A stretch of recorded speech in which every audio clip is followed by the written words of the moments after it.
Bonjour, dans cette vidéo, je vais t'aider à y voir un petit peu plus clair sur le premier chapitre de mécanique, sur le mouvement et les forces.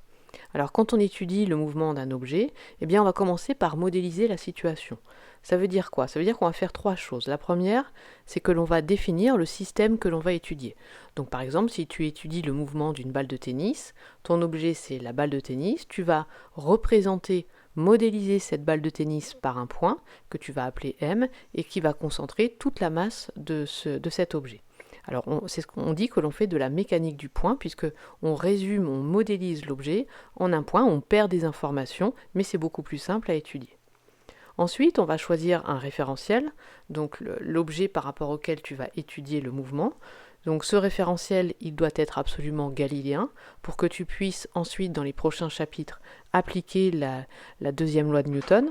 Ce référentiel galiléen, eh bien, en fait, classiquement, dans les sujets, dans les deux bacs ou dans les exercices, c'est le référentiel terrestre, quand tu étudies le mouvement d'un objet sur Terre. Et puis, quand tu étudies le mouvement d'un objet dans l'espace, ça va être le référentiel géocentrique ou héliocentrique. Géocentrique, la Terre, et héliocentrique, le Soleil. Ensuite, tu dois choisir un repère d'espace et de temps pour repérer le mouvement de ton point M. Alors le repère de temps, c'est la base de temps t en secondes, et puis le repère d'espace, on va commencer ici dans le premier chapitre par le repère d'espace que tu as vu en mathématiques, le repère cartésien, avec un axe OX, OY et deux vecteurs unitaires, I et J associés. Si tu étudies un mouvement en trois dimensions, tu auras donc trois axes, X, Y et Z. Ici, je me limite à deux axes pour que ça soit plus simple sur mon résumé. Une fois que tu as modélisé ta situation, eh bien, tu vas avoir besoin d'outils pour décrire le mouvement de ton point M.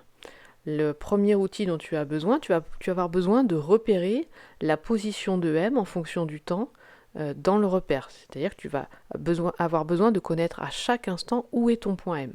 Pour cela, eh bien, tu as un outil mathématique, c'est les coordonnées du point M dans le repère que l'on appelle x de t, y de t, c'est la position de x et de y à n'importe quelle date t. Ceci, on va le repérer par le vecteur, ce qu'on appelle le vecteur position, le vecteur OM, qui a pour coordonnées x de t, y de t. Les coordonnées de ce vecteur, c'est ce que l'on appelle les équations horaires. Tu pourras trouver ce vocabulaire. Donc un petit exemple, si tu as un point M qui se déplace à la date T1, T2, T3, eh bien le point M à la date T3, il va donc avoir un vecteur OM T3 qui aura pour coordonnées X de T3 et Y de T3. Si tu as besoin de connaître la position de Y en fonction de X, eh bien c'est la trajectoire du point M. C'est donc la trajectoire que tu as vue en seconde, le graphique que je trace.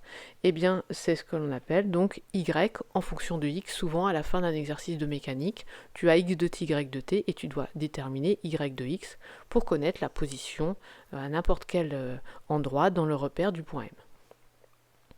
Ensuite, tu as besoin, pour décrire le mouvement, de repérer la vitesse du point M en fonction du temps dans le repère.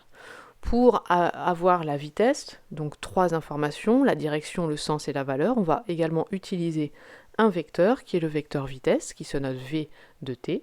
Et ce vecteur vitesse, c'est la dérivée de la position du vecteur position par rapport au temps. Cela peut se démontrer, tu peux aller voir une autre vidéo qui s'affiche en haut à droite de ton écran.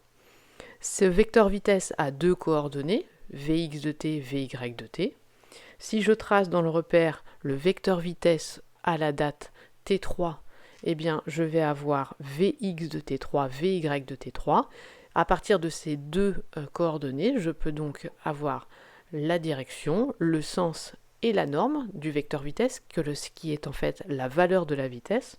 Et la norme du vecteur vitesse se calcule en faisant racine carrée de Vx au carré de T3 plus Vy au carré de T3 pour la norme du vecteur vitesse à la date T3.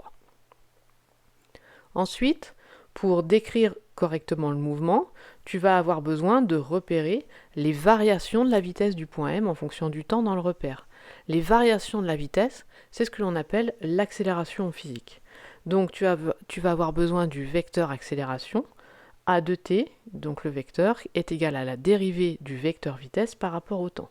Ce vecteur vitesse a donc deux coordonnées, ax de t, ay de t. Si je fais donc un petit schéma dans le repère cartésien, le vecteur à la date t3 va avoir donc deux coordonnées, ax de t3 et ay de t3.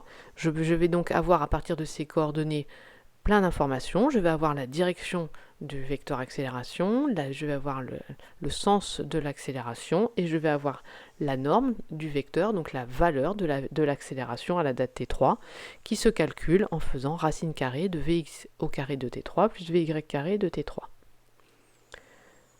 Ensuite, donc là, j'ai décrit correctement le mouvement, je vais avoir besoin de décrire les actions qui s'exercent sur l'objet, comme par exemple une balle de tennis qui est en mouvement. Eh bien, ces actions, tu as vu en seconde ou en première, qu'on les représente par des forces, on les modélise par des forces, et ces forces, on les représente par des vecteurs forces. Pourquoi est-ce qu'on utilise encore un vecteur? Parce que le vecteur nous permet d'avoir trois informations, la direction, le sens et la norme. La direction du vecteur, le sens du vecteur et la norme du vecteur nous indiquent la direction de l'action, le sens de l'action exercée sur l'objet et la valeur de l'action exercée sur l'objet. Voilà, ensuite, dans un deuxième temps, eh bien, il va falloir relier la description du mouvement avec les actions. Ça sera l'objet de la prochaine vidéo, c'est cette relation entre les deux, en fait, et se fait par l'intermédiaire de la deuxième loi de Newton, qui nous dit que la somme vectorielle des forces, donc les actions, est égale au produit de la masse fois le vecteur accélération, donc la description du mouvement. Voilà, j'espère que cette vidéo va t'aider à mieux comprendre le début de la mécanique. N'hésite pas à liker et à écouter les autres vidéos, notamment on va travailler dans un autre repère ensuite, le repère de Freinet, qui est plus adapté pour les mouvements circulaires. On en reparle dans une prochaine vidéo. À bientôt!